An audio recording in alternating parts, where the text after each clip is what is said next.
আসসালামু আলাইকুম ওয়া বারাকাতুহু। চ্যানেল থেকে স্বাগতম জানাচ্ছি। আমি শাহিদুল ইসলাম দীপু। আজকে আপনাদের মাঝে ন্যাশনাল বিপ্লব সম্পর্কে আলোচনা করব।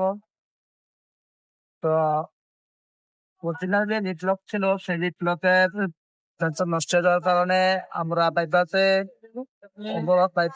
ওমরন কস্মেটিক্স সেন্সর দিয়ে আমরা মেটাল ভাবে কাজ করাচ্ছি। বাদ দিয়ে তো বন্ধুগণ, দেখতে পাচ্ছেন বাল্বের ঘোড়ায় ম্যাগনেটিক মেটাল আছে। এই মেটাল দিয়ে সিএনপি এনো কস্মেটিক সেন্সর দিয়ে আমরা কাজ করছি।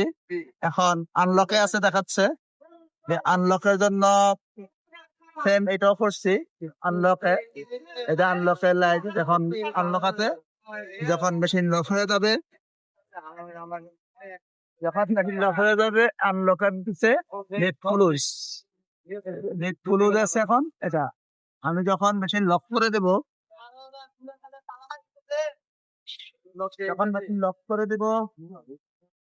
মেশিন লক করে দিয়েছি, মেশিন লক করে দিয়েছি,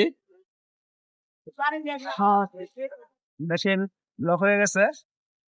মনিটরে মেসেজ আসছে লিমিট সুইচ মেশিন।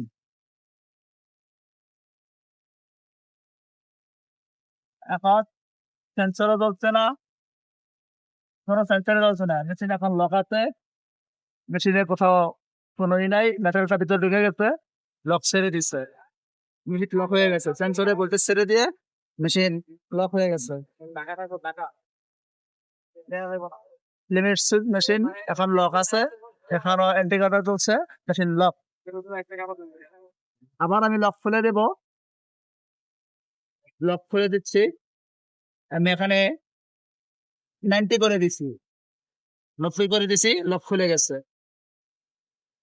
লক করে দেওয়াতে লক খুলে দিবি, লক খুলে গেছে, মেশিন লিড ক্লোজ চলে আসছে, মনিটরে কোনো মেসেজ আর নেই। সেক্ষেত্রে মেশিনে মেসেজটি চলে গেছে, মেসেজটি নাই। উপরে লিড লকের সেন্সরটি আবার বলতেছে, পুনরায় পাল্টি আবার খুলে গেছে, খুলে যাওয়ার কারণে আবার লক করতেছে। এই যে মেটাল বের হয়ে গেছে। এভাবে আপনারা করলে করতে পারেন। যদি আমার চ্যানেলটি আপনাদের কাছে ভালো লেগে থাকে, তাহলে লাইক কমেন্ট শেয়ার করে অন্যকে দেখার সুযোগ করে দেন। পাশাপাশি আমার ইউটিউব চ্যানেলটিকে সাবস্ক্রাইব করে দেবেন। আজকে এই পর্যন্তই। সকালে ভালো থাকেন, সুস্থ থাকেন। ইনশাআল্লাহ নতুন কোনো ভিডিওতে আবার দেখা হবে। সে পর্যন্ত ভালো থাকুন, সঙ্গে থাকুন। আসসালামু আলাইকুম ওয়া রাহমাতুল্লাহি ওয়া বারাকাতুহু।